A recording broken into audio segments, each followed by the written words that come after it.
All right, we have made it to our last video of our newest units. We are done with biology.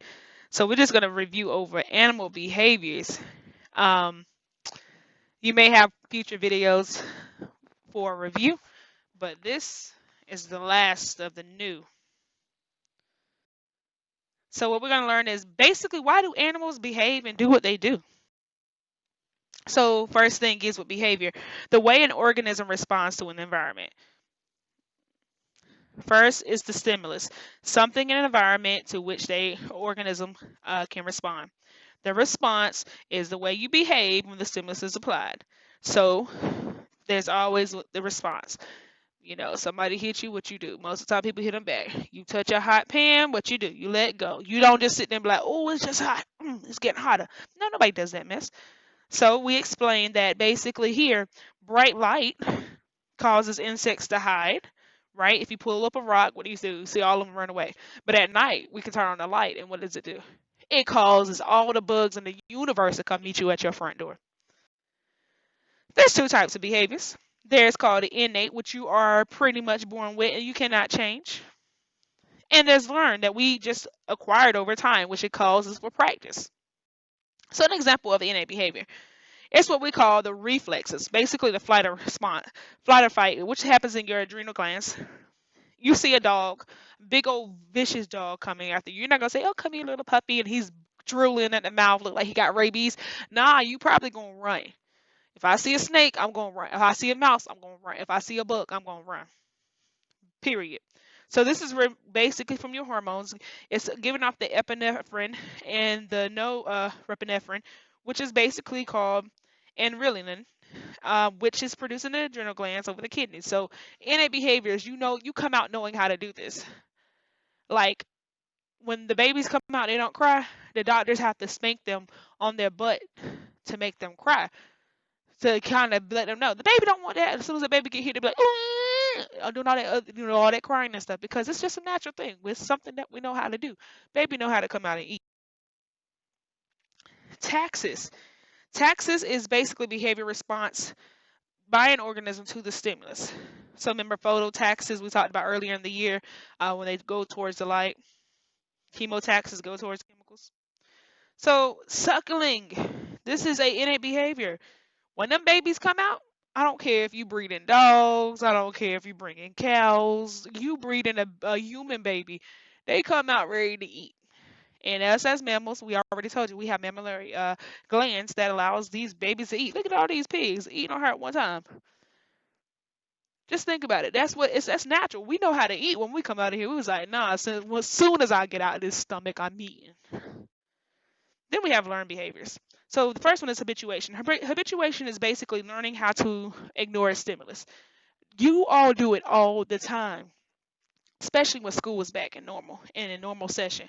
Y'all will put headphones in your ear to act like you listening to music just because you didn't want nobody to talk to you, or you will pick up your phone and act like you're going through your social media so nobody can disturb you.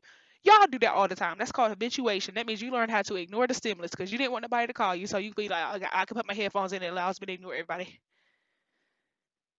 I do it too, no problem.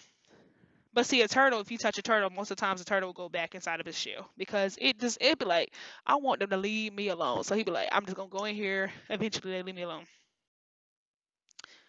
Then we have classical condition. Obviously, this is something you learn. You're learned by this too.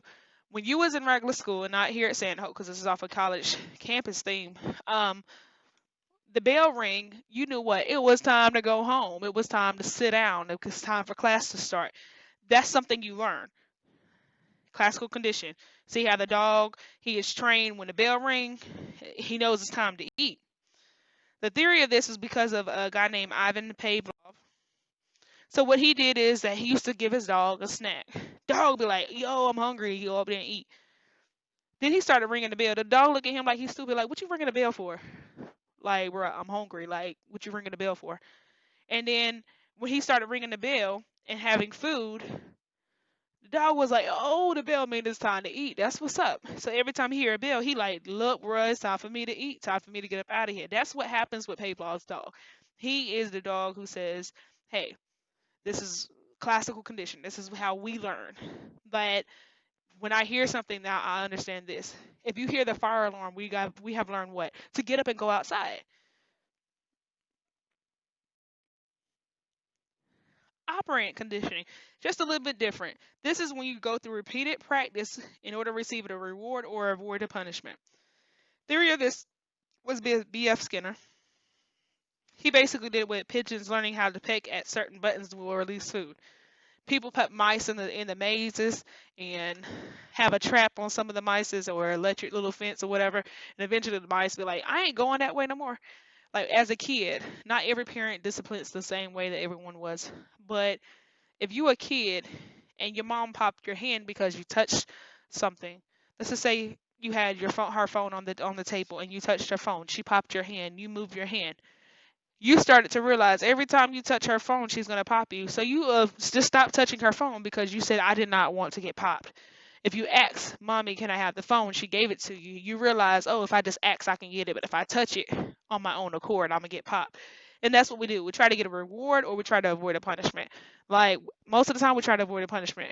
For some of you all, your parents care about your good grades. My mama told me I can't bring less than an A home. Well, guess what? When you get a B in my class, you start freaking out. Say, Miss Cheek, what can I do? Because you are trying to avoid a punishment. Right now, getting those game systems taken away and the phones taken away, or they turning off the Wi-Fi in your house. Then we also have reasoning, which is insight learning, which is they learning through applying something they already learned to a new situation. Example, hungry ape is using a tool to reach food. Like my daughter did this when she first started walking. Like she wanted this pizza. I ordered Pizza Hut. I ordered stuffed crusted. She loved the Cinnasticks. So I was sitting in the room. She just learned how to walk or whatever. And she pointed and she wanted the Cinnastick. She was like, Mommy, this. She started talking real good. Like she started actually making words out before she was 1. She was walking at 9 months. So she was probably about, I'm going to say good, maybe 14, 15 months old. Almost 2 years old. And she literally would tell me what she wanted. And I said, not right now. I went up to use the bathroom. I came back in my kitchen and this girl then got and pulled the chair back, climbed the chair to hit the box, had the chair to hit the box off the table, and she pulled the pizza box with the Cinnasticks down, and I came back in and she was eating the Cinnasticks and a slice of pizza. Like she knew how to use the stuff that was around her. She watched me do it so much she learned how to do it. So now she's very independent. She goes in the kitchen and do the same thing to this day. So then we have instinct and learn combined, which is imprinting. So some things come off just naturally in life. And if you ever seen like a duck or the geese and they be walking in front of the cars and stuff, and here go mama first, and got all the babies following her, and then here go daddy, making sure nobody getting. As once it happens, it's hard to change.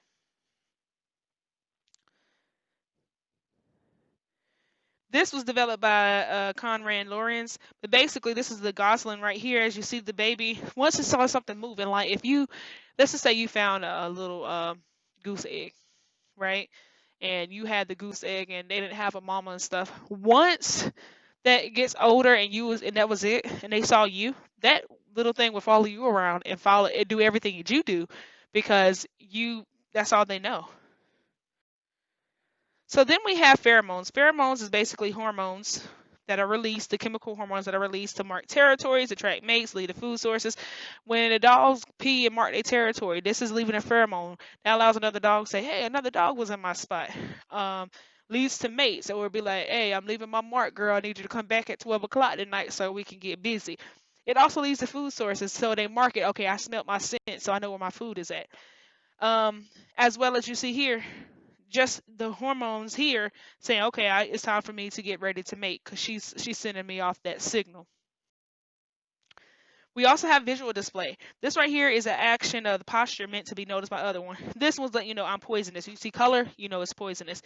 The boy peacocks actually dances for the female. She doesn't looks interested. So what peacocks do, the boys actually show their butt, as you see, and the female has to be like, oh, he really has a nice butt, and then they can mate and have babies. And humans, you know, that we kind of do that vice versa. The guys be like, oh, she got a nice butt, she can have my babies. But as in peacocks, honestly, is vice versa. That is really a visual display to do even a mating call. We have this too, threat. Like honestly, people do this, they screaming and yelling, moving their head and stuff like you're a threat. This right here, yes, if I saw that by me, honey, I'm gone because, yeah, them teeth, look at them. No, I don't even want that close to me. But then you have something that looks so surrender and just so, oh my goodness, I just want to pick it up. Then again, we have the courtship. So again, this takes prior to mating. We got to make sure we can court a little bit. Before a lot of you all, some people don't court, they just mate. But sometimes you want to get to know the person. So they do the little things like the peacock, and then they do stuff like him. And he was like, "Oh, do you think my chest looks big? It's poking out." That type of thing. It takes prior, and they kind of court a little bit. They joke around. You ever seen the birds? They start chasing each other, hitting each other, and they just let it play in. They're not mad at each other. They're literally the same birds. They're just that's their courtship before they say, you got to have my babies." But then you have territorial. Who be doing this like he got poked by the stick and he gonna blow up his chest like he about to go do something like little bird if you don't move. But this is pheromones to claim or defend a territory, so it's also just a sign of aggressive behavior. Then we have social behavior, and we all do this.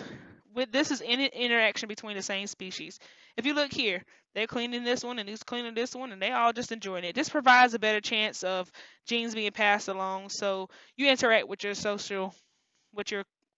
the same species. We do the same thing. We obviously interact with other males and females, and then eventually, some of those interactions leads to relationships and leads to us having future kids and stuff. Some, it's just good to have good relationships. Increases your communication. But we also have social groups. So School of Fish. Can you find Dory? I found her. All right, but see, we have School of Fish. So they kind of go linked together. We have herds of deer. We have flocks of birds.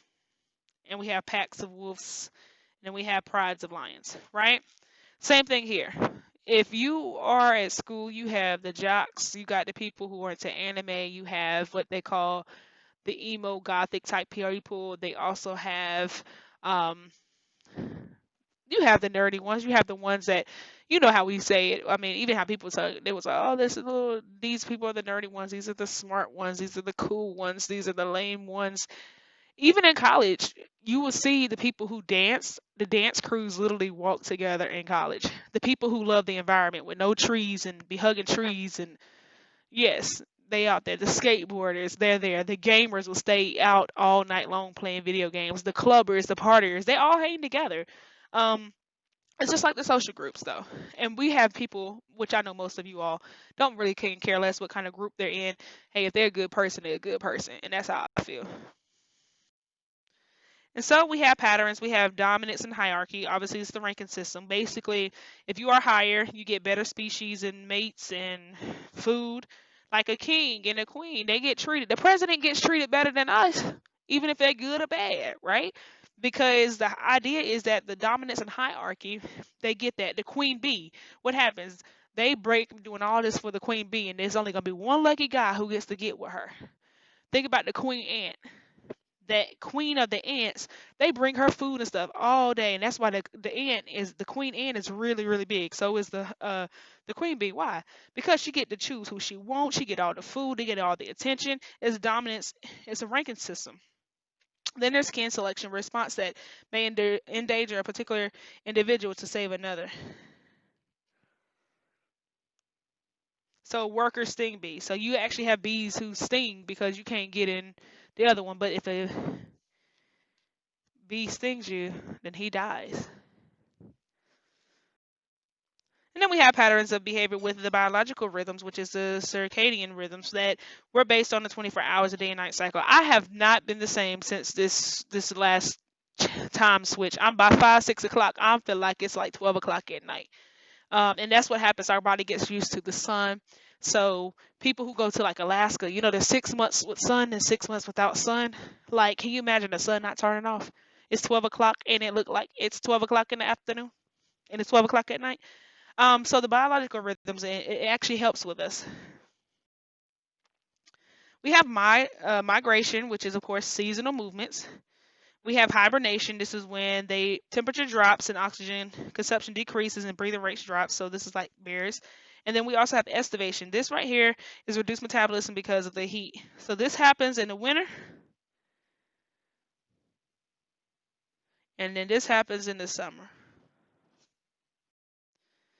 Then we have adaptations for survival. So this enhances the chances for survival. We already learned about camouflage and we learned about mimicry.